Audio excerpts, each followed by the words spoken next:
Et toute l'équipe encore mobilisée, très mobilisée, au meilleur de sa forme pour vous mettre au bain de l'actualité. Et comme j'aime souvent le mentionner, à tour de rôle dans toute sa dimension et sa diversité, c'est notre vocation ici à Film Guinée. C'est au nom de votre droit à l'information. Et bien, si vous ne le savez pas, nous vous informons. Le RPG Arc-en-Ciel est très remonté contre le CNRD pour cause, eh bien, les porte-paroles de la porte-parole de la junte à la personne du colonel Aminata Diallo a récemment, c'était donc le 5 septembre dernier, déclaré que l'État n'existait pas avant. Oui, avant l'arrivée du colonel Mamadi Doumbouya à la tête de la Guinée et du berger à la bergère. Le secrétaire général du RPG Arc-en-Ciel estime que ces déclarations n'engagent que ceux qui les ont tenues et plus loin il qualifie d'opportunistes ceux qui veulent peindre en noir la gouvernance de l'ancien président guinéen Alpha Condé. On en parle dans un instant. En attendant, très rapidement, on va évoquer maintenant cette main tendue. Oui, le gouvernement Lamine Barry qui réitère encore une fois sa main tendue à l'endroit des forces vives de Guinée.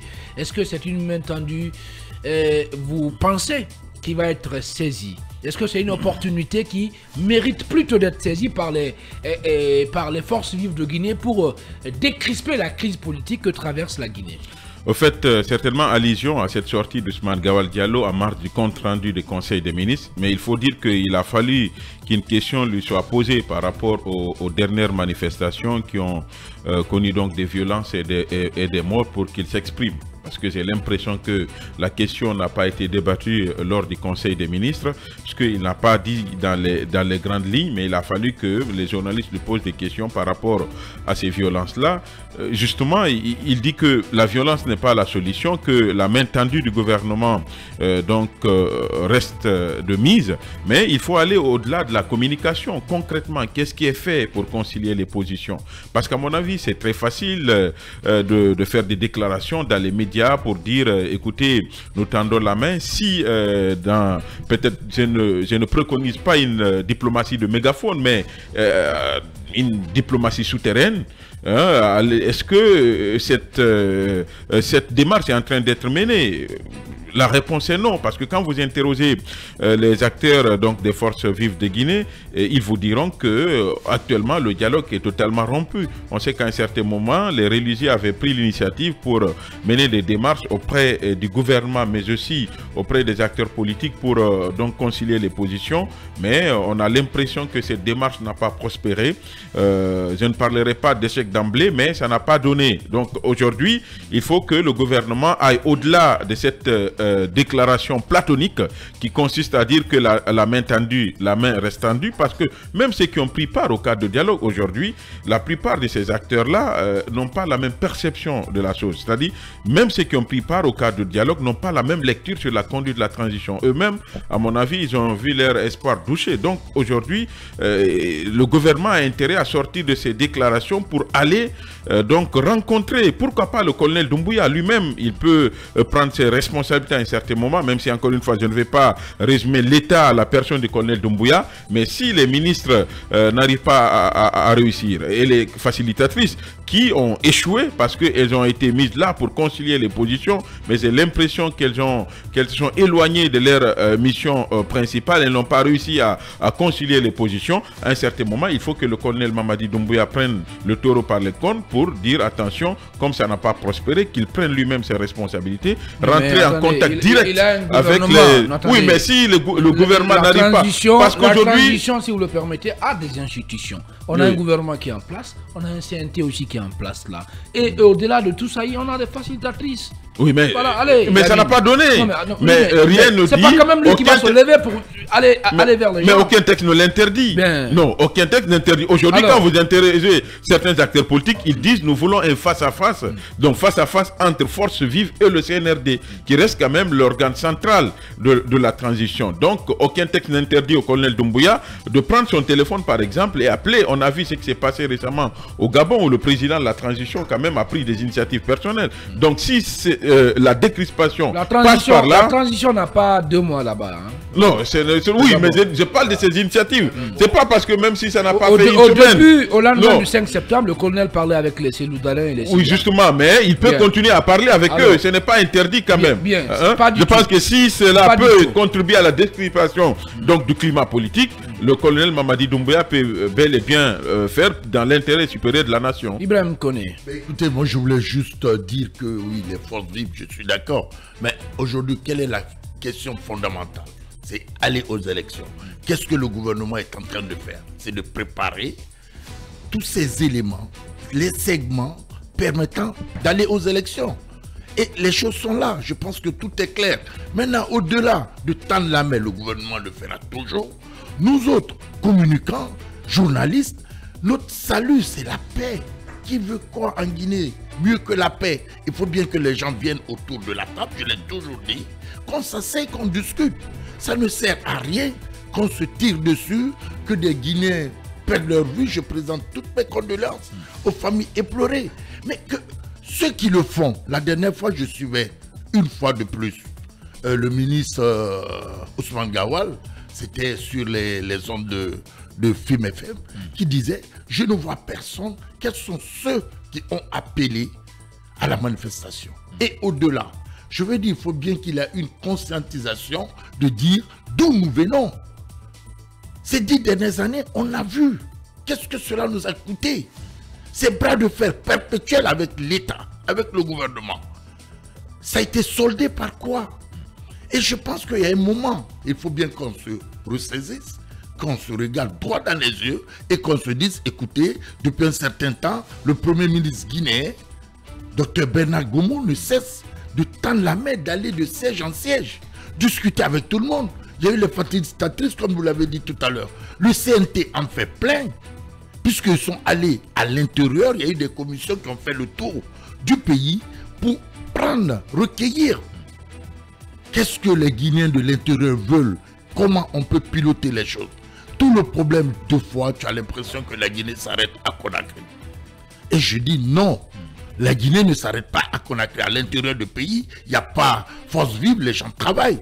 Je veux dire, un moment, il faut bien qu'on essaie de privilégier le développement, l'aspiration de tout un Guinéen. C'est quoi? C'est rouler sur des goudrons bien bitumés, c'est avoir de l'électricité, c'est d'avoir de l'eau dans nos ports. Mais attention aussi. Quand vous avez pris le pouvoir, Ibrahim Koné, c'est important de placer ça. Quand vous avez pris le pouvoir et que vous avez bénéficié d'une forte adhésion populaire de tous les acteurs, à un moment donné, il faut se rappeler de ces engagements. Des engagements pris. Le colonel Mamadi Doumbouya, il avait dit que personne ne devait mourir pour la politique dans ce pays, dans une revendication politique. Et aujourd'hui, c'est ce qui se passe. Imaginez hier, des gens ont été gazés pendant qu'on enterrait des gosses du côté de Somphonia. Ça, c'est inhumain, ça, quand même. On pensait que c'était des partis révolus. C'est des partis révolus qu'on est. Il faut dénoncer ça aussi qu'on est. Allez. Écoute, je te dis que nom je de Dieu. Mais je dis Khalil. Oui. C'est quoi qui entraîne tout cela? Qu'on arrête. Parce qu'il y a mais qui doit arrêter? Qui a le pouvoir? Qui a le pouvoir? Qui est au pouvoir maintenant là? C'est bien facile de le dire. Non, attendez, qui? Non, c'est bien facile de le dire dans le pays. Bien. Je veux juste dire, continuons cette sensibilisation, la main tendue du gouvernement, encourageons les gens à saisir cette opportunité, à se mettre autour de la table et continuons à travailler pour aller aux élections.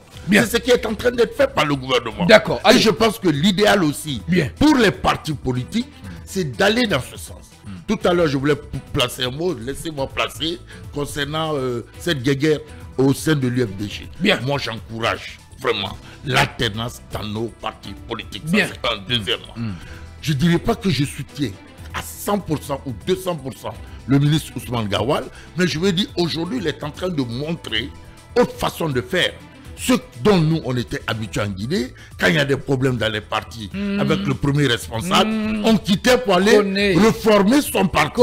Aujourd'hui, il dit, je ne bouge pas, nom de Dieu. Je ne bouge pas du parti, je tombe de nuit. Je vais... Donc vous venez d'arriver en Guinée, hein? Vous n'étiez pas là quand on expliquait Baouri de l'UFDG. Mais écoutez, Baouri, il a voulu partir, mais l'autre, il dit, bouge pas. Allez. Et je le soutiens, qu'il ne bouge pas. D'accord. Écoutez, bien, on ne va pas ramener ce débat. On va pas ramener ce débat. Et je veux dire, il y a des années, quand on parlait de l'UFDG, mais celui était là, Ousmane Gawal n'était pas exclu.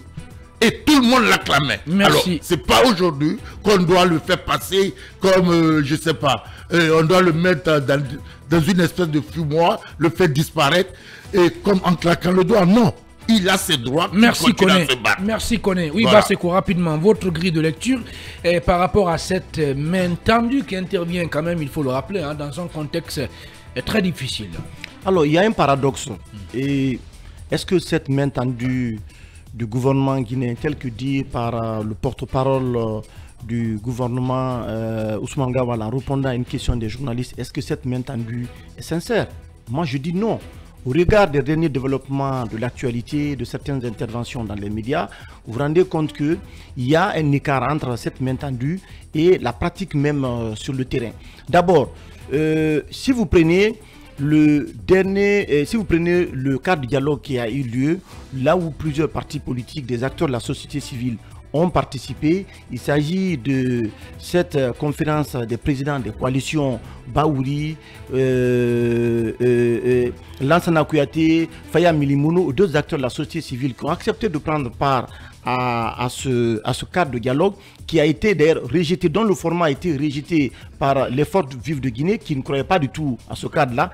Ils ont participé à un cadre de dialogue qui s'est achevé sur des recommandations et malheureusement, ils disent aujourd'hui de n'avoir aucune visibilité, notamment sur l'application de ces recommandations. Ils ont adressé un mémo au gouvernement pour dire clairement qu'il n'y a pas suffisamment de visibilité sur la conduite de la transition et sur l'application des recommandations issues de ce cadre de dialogue. Ça, c'est un. Deuxièmement, ils disent également qu'il y a un problème au niveau même du budget de 6 000 milliards de francs guinéens pour financer les 10 étapes de chronogramme de la transition. Donc si le ministre Ousmane Gawal Diallo dit que le gouvernement tend la main et que de l'autre côté, les forces vives les acteurs politiques qui ont participé à ce dialogue-là disent qu'ils n'ont pas suffisamment de visibilité sur ça et ce qu'ils demandent, ce sont des rencontres.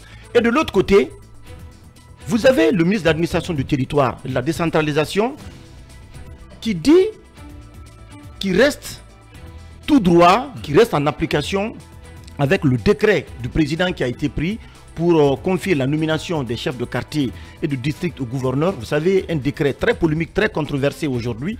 Mori Kondé parle avec une certaine arrogance et il ne veut pas être à l'écoute, notamment de l'autre voix discordante qui pense que c'est une loi organique qui a été qui n'a pas été bien examinée et que ça n'a pas suivi toutes les procédures. Donc vous ne pouvez pas continuer à réclamer le dialogue, mais alors que ceux qui demandent le dialogue, vous ne voulez pas les écouter. C'est ce qui est un peu contradictoire dans la démarche du gouvernement. Vous le savez, les forces vives de Guinée ont décidé de ne pas dialoguer directement avec le gouvernement parce qu'ils avaient posé un certain nombre de préalables. Ils ne sont pas allés à ce dialogue et finalement ceux qui ont participé même à ce dialogue-là disent avoir des difficultés pour l'application des recommandations issues de ce cadre de dialogue. Moi, je veux que la main tendue du gouvernement soit franche et que quand vous partez dans un cadre de dialogue, on a vu des cadres de dialogue qui sont tenus ici sur Alpha Condé, les formats étaient très clairs avec la participation de la CEDEAO, du G5 et de tous les partenaires qui accompagnent la Guinée pour donner une certaine crédibilité et que les recommandations issues de ce cadre de dialogue-là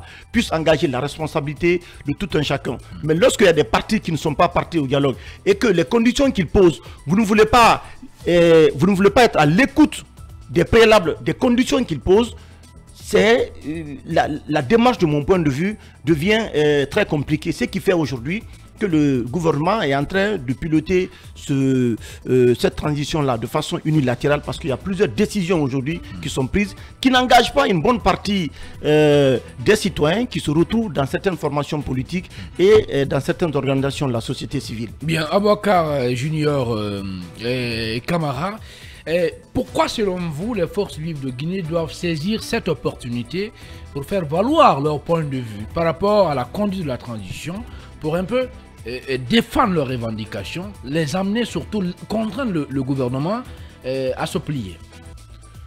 Bon, vous savez, le paysage politique de la Guinée, chacun analyse à sa façon. Et moi, je présente d'ailleurs mes condoléances aux familles de ces victimes de ces dernières manifestations. Mais je voudrais dire ici qu'on ne peut pas vouloir quelque chose de son contraire. Au fait, l'opposition guinéenne ou la classe sociale politique guinéenne forme les dictateurs. Quand je dis forme les dictateurs, parfois, ils peuvent accompagner ce qu'ils ne doivent pas accompagner. Ceci dit en passant que le CNRD n'est pas un parti politique. Le CNRD est coordonnateur des activités de la transition.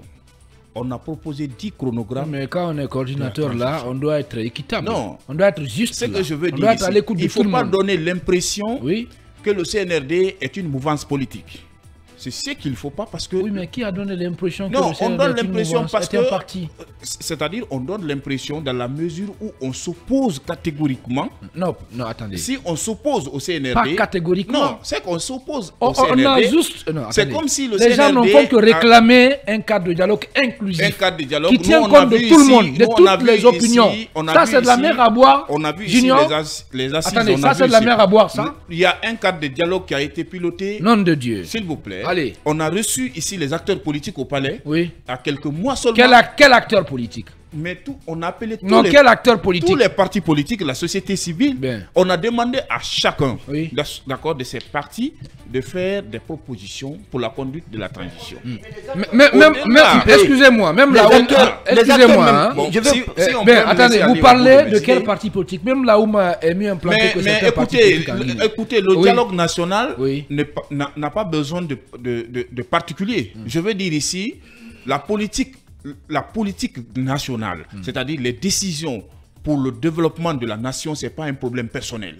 Tout le monde est important, mais personne n'est indispensable. Ceci dit en passant, lorsque les acteurs politiques veulent construire un pays, une démocratie durable, il faut forcément venir autour de la table. Ce n'est pas parce que tu n'es pas venu autour de la table que le dialogue ne peut pas se tenir. Ce n'est pas parce que Paul n'est pas venu. Je vous pose cette question. Parce que Pierre n'est pas venu. Quand on dit aux acteurs politiques, la société civile, les partis politiques de venir autour de la table, celui qui ne vient pas ne veut pas contribuer à l'épanouissement de la Guinée. Si vous le permettez, je vous pose cette question. Ce dialogue-là s'est tenu.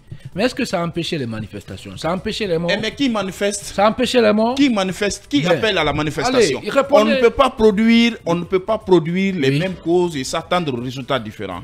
Les acteurs de la société civile savent que toutefois qu'ils ont appelé les manifestations, il y a des blessés, il y a des morts. Bien. Pourquoi pas changer de stratégie? Allez, toujours, il faut changer de stratégie parce que ce n'est pas de la bonne manière. Nous, le citoyen lambda, je suis libre de prendre ma voiture, de Kagbele à Conakry sans que ma vitre ne soit cassée. Il faut le reconnaître, c'est l'État qui doit me garantir cela et l'État a le droit de sécuriser sa population. Ceux qui manifestent ont un droit, ceux qui ne manifestent pas doivent aussi vaguer tranquillement à leur affaire. C'est ça qu'on appelle la démocratie. Abouakar Junior Camara, journaliste donc à la RTG. Alors Mamadou Boy, le journaliste centriste, est-ce que vous partagez son opinion, l'opinion de Junior? Dans une certaine mesure, je peux partager son opinion, mais j'ai aussi la mienne. Alors, vous savez, cette communication de main tendue découle voilà, des conclusions du Conseil des ministres que Ousmane Gawal, n'est-ce pas, a essayé de communiquer ça aux journalistes présents ce jour-là. Mais je voudrais quand même porter à la gouverne de monsieur le porte-parole, le ministre porte-parole du gouvernement, qu'il y a une différence entre parler et agir. Il y a une différence entre communication et arrogance de sa part. Attendez, dans une certaine mesure, permettez que je vienne au bout de mes idées. Dans une certaine mesure, je pense que Ousmane Gawal, des fois, il biaise la communication gouvernementale en voulant en quelque sorte régler peut-être des comptes avec des acteurs politiques avec lesquels il était dans le même combat hier. D'accord? Bassekou l'a rappelé ici. Et ne serait-ce que porter l'analyse sur ces deux points, on peut se rendre compte qu'il y a une certaine mauvaise volonté parfois par endroit. Je peux même taxer les autorités en la matière. Aujourd'hui, il y a quand même une grande majorité des acteurs politiques et de la société civile qui a pris part au cadre du dialogue de décembre dernier. Mais ces acteurs politiques, y compris les Faya Milimono, Dr Faya Milimono, Lansana Kouyaté, mais aussi qui d'autre Baouri et autres. Mais ils ont fait un mémo qu'ils ont adressé aux autorités de la transition en disant clairement, mais nous ne voyons aucune lisibilité par rapport à l'exécution des recommandations issues du dialogue politique. Donc ça veut dire qu'il y a un problème. Même si par après, il y a Lansana Kouyaté qui est sorti pour dire qu'il n'était pas d'accord avec les termes utilisés. Cela n'engage que cette histoire de mémo. Mais pourtant, il était présent ce jour-là. Il a dit. Permettez qu'on ait. Il était fâché. Alors. Une seconde. Alors, je veux juste dire, quand vous prenez le quotidien national Orea, la publicité. Dans sa sortie, pas de la publicité, la publicité. Dans sa sortie du lundi 28 août, Lansana Kouyaté a pris une partie, il y a eu toute une interview de Lansana Kouyaté. Au grand titre du journal, on est en retard en termes de mobilisation des ressources. En fait, il faut comprendre, il y a beaucoup de segments qu'il faut toucher. Il y a des segments qui ont beaucoup évolué. Et ces mêmes acteurs, ils le disent. Alors, Lansana Kouyaté a pris mobilisation des ressources. Les ressources, les 600 millions financières. Voilà. Mais au-delà de ça, je veux dire, il y a je termine mon raisonnement. On ne peut pas parler à la fois. Hein. Voilà. Je ne peux pas parler à la fois. En fait, selon le doyen connaît. Et c'est que, selon, je reprends ça aussi dans Lansana Kouyaté, c'est quelque part la mobilisation des ressources financières qui ne permet pas une certaine lisibilité de la transition. C'est pas seulement. Selon Lansana Kouyaté. Oui, d'accord. Selon Lansana Kouyaté. Je termine mon raisonnement. Oui. Je voudrais quand même dire que la question des financements quand même, 600 millions de dollars pour financer ces élections générales, je pense que ça, c'est des prévisions. D'accord? Alors que, quand nous regardons les 10 étapes de la transition, il y a des points qu'on peut, n'est-ce pas, faire sauter pour que nous puissions aller vers le retour à l'ordre constitutionnel. Par exemple, le recensement à l'État, à vocation d'état civil. Je pense qu'à l'état civil, on n'a pas besoin de ça. Non, on a parlé de recensement. Permettez. Quand on prend le recensement général de la population et de l'habitat, je pense que ça, c'est un recensement qui peut englober tous les autres recensements qui peuvent venir se greffer. D'accord? Donc, la question sur le financement des élections, je pense que ça, c'est un chiffre qui, n'est-ce pas, tient tête au CNRD, parce que c'est lui qui a communiqué sur ce chiffre. Mais ce que je voudrais quand même faire porter, le gouvernement, c'est que quand ces partis politiques qui ont assisté au cadre de dialogue émettent des réserves par rapport à la conclusion, disons, à l'application des conclusions sur le terrain, ça veut dire qu'il y a un problème. Récemment, vous avez vu ce décret. C'est parti, sauf le PDN de Lansana Kouyaté. Le PDN de Lansana Kouyaté. Non, précisez les choses. Non. C'est un parti qui navigue à perte de vue. Non, pas du tout. Pas du tout. Ça n'engage que moi. Attendez, maintenant, je reviens. Bien. S'il vous plaît, c'est un parti qui a toutes ses tentacules sur l'ensemble du territoire, quand même. Je ne dis pas le contraire. Je dis c'est un parti qui navigue à perte de vue. Oh là là. C'est mon point de vue. Maintenant, je viens sur la question du choix des chefs de quartier et district. Je pense que quand on est dans une démocratie, c'est une doctrine. On ne peut pas quand même vouloir d'une doctrine et renoncer à ses principes. Imaginez que nous nous mettons dans une posture que les gouverneurs de région nomment les chefs de quartier. Mais est-ce que ça, c'est de la démocratie? C'est pas de la démocratie, ça. Donc ça, c'est un décret. C'est un décret qui viole une loi organique. Donc encore là, on n'a pas une constitution, d'accord? Sauf que le CNTM, depuis 2 ans, on est là, sans mouture de constitution. D'accord? Oui, mais il y a un travail qui est en train de se faire. Que ce travail se fasse sur le terrain. On ne peut pas comprendre que pendant 2 ans, on n'ait pas une mouture de la constitution future. Attendez, on va s'écouter. On va s'écouter. Quand même, si vous le permettez, il y a eu un débat d'orientation constitutionnelle qui s'est tenu au sein du CNT. Au même moment, le président de l'institution, il est à l'étranger. Hier même, on l'a vu du côté de Londres, où il a parlé de la nécessité de la mise en place d'une espèce de Sénat dans la future constitution. C'est bien beau de la part du docteur Dansa Kouma. Ce n'est pas rien beau.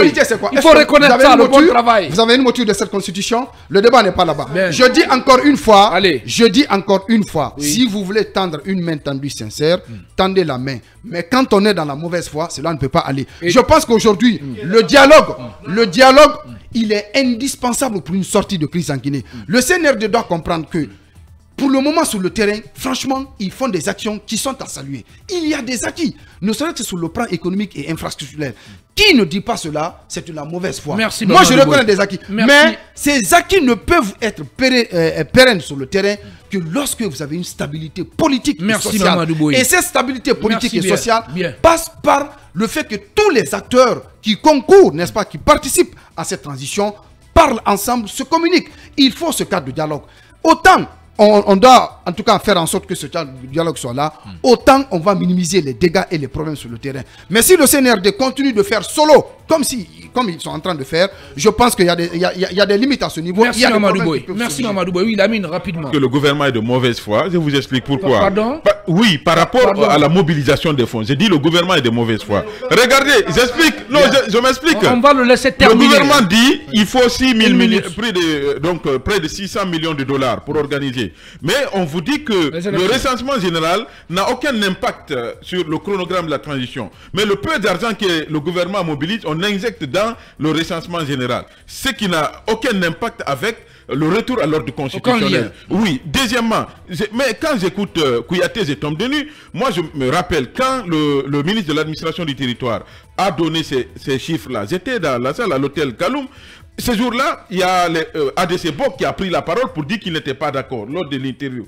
Mais on a pris Kouyaté qui, dans sa logique de soutenir coûte que coûte, vaille que vaille les autorités, il disait que oui, c'est possible de mobiliser ces milliards-là. Et si lui-même, il revient aujourd'hui nous dire, non, on est en retard par rapport à la mobilisation, il faut qu'il dise au gouvernement comment trouver cet argent-là. Parce que lui-même, ce jour-là, il nous a accordé une interview pour dire oui, c'était possible de mobiliser l'argent. Il a même dit comment mobiliser l'argent. Oui, 600 millions de dollars, bien, allez-y. 700 millions de dollars. Personne ne passe à l'argent là. Bien. Allez, 700 millions. Merci Lamine. Merci beaucoup Lamine. Oui, Ibrahim Koné veut placer un mot. Mais écoutez, je veux dire déjà, en 30 secondes, il faut reconnaître la bonne volonté du gouvernement guinéen. Allez. Alors, ça c'est un. Il faut reconnaître le début de beaucoup de segments que actuellement le gouvernement travaille là-dessus pour aller aux élections. Alors je voulais juste dire à Boy, il y a des choses quand on ne comprend pas et qu'on ne sait pas, on peut aller s'informer là-dessus. Et ça, c'est que Lansana Kouyaté a dit, ben moi je suis d'accord avec lui, le retard et l'impossibilité font deux, comprenons les termes, et dire que le gouvernement ne fait rien, c'est notre débat. La main tendue, ça fait combien de... Non, ça fait combien... Je t'ai compris. Il ne passe pas l'antenne. Je veux dire juste, comprenez que combien de fois on a tendu la main. Et cette main, moi je l'encourage, qu'on continue de tendre. Merci. Mais à un certain moment, merci on beaucoup. est limité dans le temps. Merci beaucoup, merci Koné. Oui, en 10 secondes, Basekou. En 10 secondes, rapidement, pour clore ce sujet. Vous savez, on doit aller à la pub là. Quand on parle du manque de dialogue, c'est justement autour des discussions qui ont eu lieu pour fixer le budget de 600 millions de dollars pour financer les 10 étapes du chronogramme de la transition. Les partis politiques n'ont pas été associés. Les acteurs de la société politique, les acteurs de la société civile n'ont pas été associés. C'est le gouvernement qui a travaillé sur ce budget de façon unilatérale et puis on a imposé ça aux citoyens. Encore une fois, lorsque vous voulez gérer une transition de façon participative, vous devrez continuer à entamer des discussions avec les partis politiques, les acteurs de la société civile. Aujourd'hui, il faut être réaliste. Le budget de 6 000 milliards de francs guinéens qu'on propose pour financer les 10 étapes de la transition, c'est le budget de la transition le plus cher de toutes les transitions de l'histoire de la Guinée. Qui sont en train d'être qui sont aujourd'hui qui sont en train d'être réalisés sur le continent. Il faut revenir à des trucs raisonnables. Il faut raboter ce budget et voir vraiment quelles sont les étapes essentielles qui peuvent être financées pour le retour à l'ordre constitutionnel. Merci beaucoup. Et je le précise que dans la troisième partie de cette émission, on va s'intéresser bien entendu aux travaux de rénovation, d'équipement et d'aménagement du nouveau siège du ministère des Postes et Télécommunications, de l'économie numérique. Eh bien, tenez-vous bien, le projet va coûter à notre pays près de 20 milliards de francs guinéens. Et on en parle avec Basekou, et derrière c'est Alpha Bayo, coordinateur national de la Maison des associations de Guinée, qu'on va recevoir comme invité. Et en parenthèse, on va évoquer très rapidement aussi cette colère noire du RPG Arc-en-Ciel contre le CNRD, dont la porte-parole a affirmé cette semaine, c'était le 5 septembre dernier, que l'État n'existait pas avant l'arrivée du colonel Mamadi Doumbouya à la tête de la Guinée. En attendant, qu'est-ce qu'on va faire? On va encore s'acquitter de nos obligations commerciales. On revient juste après pour poursuivre Mirador Mix sur Film Guinée.